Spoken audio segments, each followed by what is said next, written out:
Eu estava conversando aqui com o nosso convidado justamente a respeito dessa importância da gente fazer os exames, da gente procurar. Às vezes as pessoas enfrentam uma demora, né? Principalmente na rede pública. E a conversa segue no caminho da saúde, tá? Uma atenção maior agora, nesse dia, aos homens que também sofrem com a dança dos hormônios. Sim, eles passam por isso.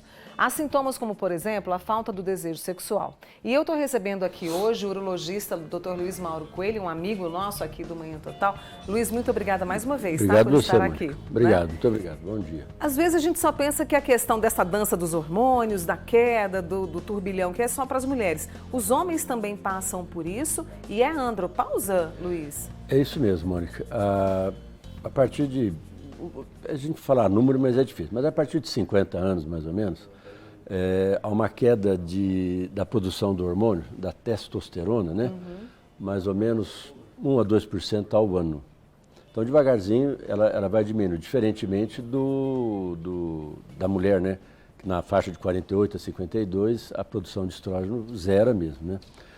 E, então, na mulher no homem é diferente. Nós temos que essa queda, né, lenta, mas ela vai diminuindo ao longo do tempo. E ao mesmo tempo que há uma diminuição da queda, né, da produção, tem uma proteína que é o SHBG, que ele se liga à testosterona e inativa a testosterona. Então, ao longo, a partir dessa idade, 50, 50 e poucos, essa proteína começa a aumentar também. Então, assim, a disponibilidade de testosterona livre, aquela que tem ação biológica, ao longo do tempo, ela vai diminuindo mesmo. Eu trouxe alguns dos sintomas, o cansaço e a falta do desejo sexual. Isso. Estão entre os principais e quais seriam os outros? Assim, o quadro clínico, né, da falta do hormônio é um desânimo completo, a pessoa não tem vontade de fazer, não é preguiça, Sim. É desânimo. A pessoa fica prostrada, não tem vontade de fazer nada, não tem vontade de trabalhar, enfim. Um pouco de tristeza, as pessoas falam um pouco de depressão, mas não seria classificado como depressão. E sim como uma tristeza mesmo. A pessoa fica para os cantos, sozinha, não tem vontade de conversar, de fazer nada. Tem uma diminuição da vivacidade, vamos dizer assim, né?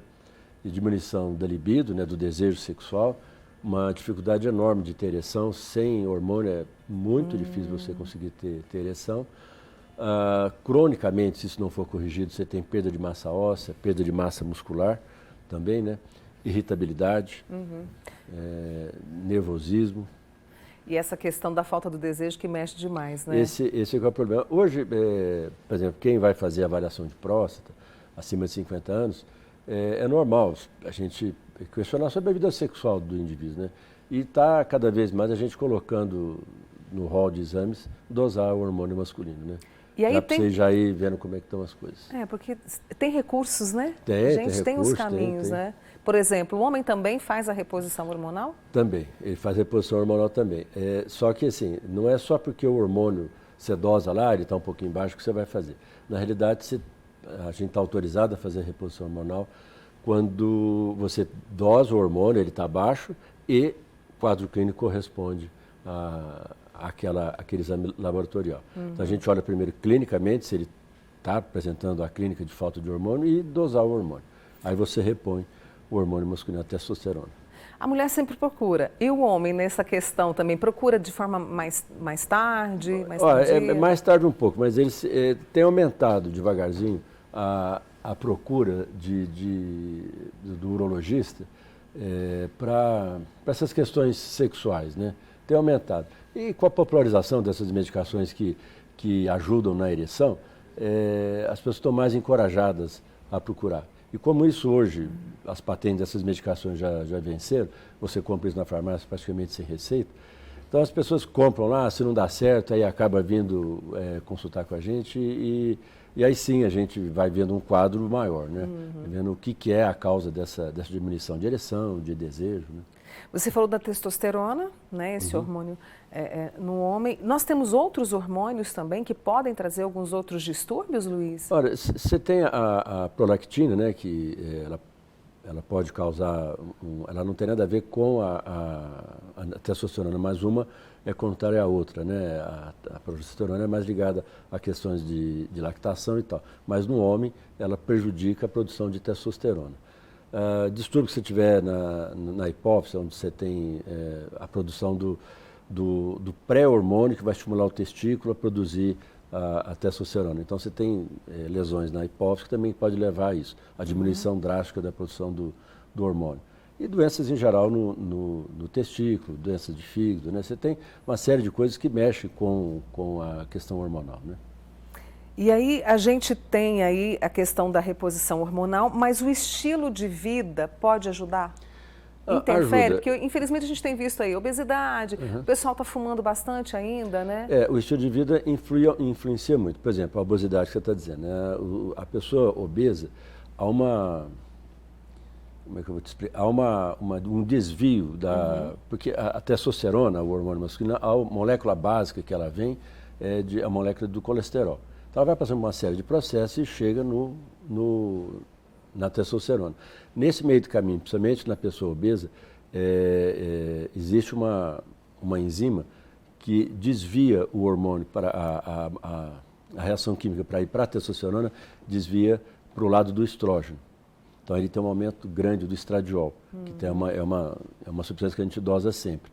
Então a pessoa obesa tem uma tendência de ter baixa testosterona, aí é baixa autoestima, dificuldade de ereção, dificuldade de desejo, né? Esse é um fator que a gente considera bastante mesmo. Luiz, todos os homens vão passar por esse tipo de situação? Pela andropausa, algum outro tipo de distúrbio? Todos. Ou não? Todos vão passar. Inclusive, a gente não usa muito o termo andropausa, né? Entendi. Porque não é uma pausa, como é na mulher. Né? Existe um processo contínuo. A gente chama isso de DAIM, distúrbio androgênico do envelhecimento masculino, né? Então, todos vão passar. Agora, isso depende muito da história de cada um, como é que cada um entende a sua vida sexual, como é que cada um considera isso como importância na sua vida. E isso é comum a todos. Uns mais, outros menos, uns sentem mais, outros menos. Outros se acomodam, acham que, tá bom, já estou com 60 anos, é assim mesmo, minha mulher também não quer mais nada. Então, aí é muito do contexto social de cada um. E a gente está vivendo mais e todos esses cuidados podem fazer uma diferença para a gente ter, né, essa maturidade e aproveitar com prazer. Essa maturidade de conversar sobre isso e enfrentar de uma forma natural. É engraçado, as pessoas, né, homem, ele toma remédio para pressão, ele põe o óculos, ele põe o stent, ele faz um monte de coisa.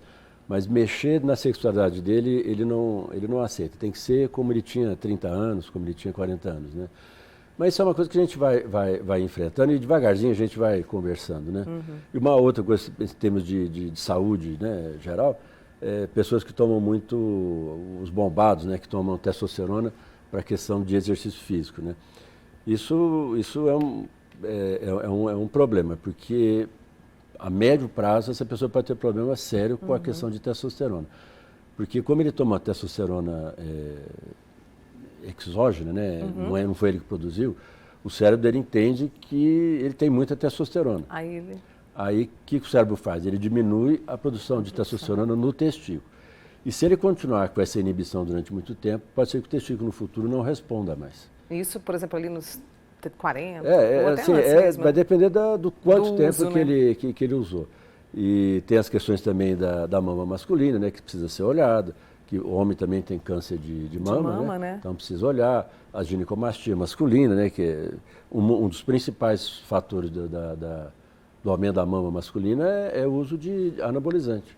Recados importantíssimos aqui do Dr. Luiz Mauro Coelho, que é urologista, né? Trazendo esse cuidado para você, meu amigo homem. As minhas amigas que assistem, por favor, conversem numa boa para que a gente possa ter qualidade. E tem que conversar mesmo. Agora, práticas em geral de exercício, alimentação, etc. Isso é o básico que a gente devia fazer para tudo, né? Não só para a saúde sexual ou saúde masculina, né? Mas isso é básico. De forma geral, né? Luiz, um prazer te receber aqui. Obrigada, Obrigado, Mônica.